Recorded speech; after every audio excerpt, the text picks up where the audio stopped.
Et si je te disais que ton trac n'est pas ton ennemi? Oui, ce trac qui te fait trembler, qui casse ta voix, qui fait ton cœur battre comme un tambour. Et si, au lieu de le fuir, tu apprenais à l'apprivoiser? Imagine, tu entres dans la salle. Tous les regards braqués sur toi, ton esprit se vide. Une seule idée te vient en tête, je vais me ridiculiser.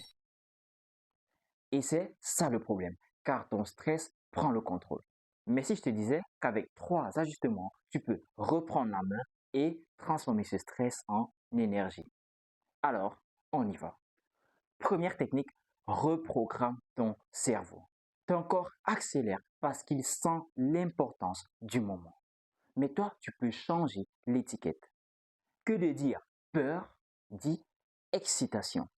Ton corps réagit, mais c'est ton cerveau qui décide. C'est comme lors d'un premier rendez-vous. Tu n'as pas vraiment peur, tu es excité. Les mêmes symptômes, mais des perceptions différentes. L'erreur que beaucoup de gens commettent, c'est de se dire je dois me calmer. Mais non, on ne quitte pas d'un état d'agitation à un état de stabilité en un instant. Mais transformer cette agitation de peur en agitation d'excitation. C'est là que réside le secret. Mais avant de continuer, retenez ceci. Le pont qui divise la peur et le courage ou l'excitation est l'action. Il vous faut passer à l'action pour qu'il y ait de la peur au courage.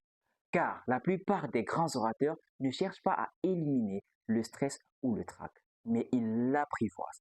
Parce que si ce stress est là, c'est une preuve que vous allez marquer les esprits. Deuxième technique, arrête de penser à toi.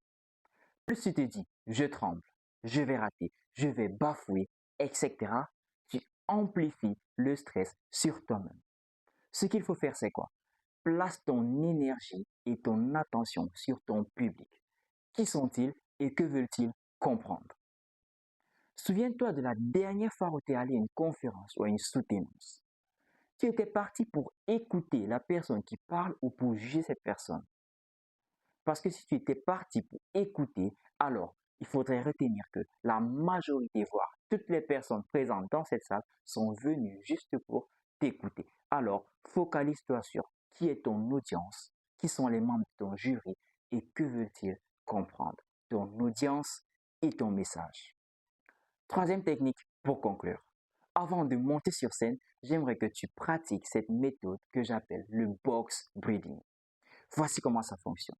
Tu inspires pendant 4 à 5 secondes, tu retiens pendant 4 à 5 secondes, tu expires une fois de plus pendant 4 à 5 secondes et puis tu retiens encore pendant 4 à 5 secondes. Ce box permet de te calmer. C'est comme ton reset interne. Un peu comme lorsque ton Wi-Fi dérange, tu débranches et tu rebranches. Astuce bonus avant de terminer. Une fois que vous avez mis en pratique toutes ces 3 étapes, avant de monter sur scène, si le cœur il bat toujours, essayez de faire des exercices d'étirement et d'échauffement.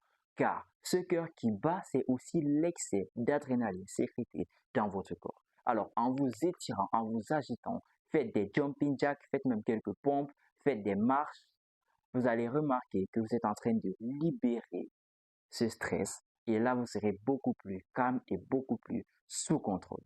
Retenez donc que le trac n'est pas votre ennemi, c'est une boussole qui pointe vers ce qui compte. Alors, la prochaine fois que ton cœur bat trop fort, souris, respire et passe à l'action. Souviens-toi, ton message a la capacité de changer des vies même sans que tu ne t'en rendes compte. Nous sommes donc arrivés au thème de cette vidéo. Si tu as appris quelque chose, like, abonne-toi et partage à un ami qui panique souvent. Et souviens-toi, tu as plus de contrôle que tu ne l'imagines.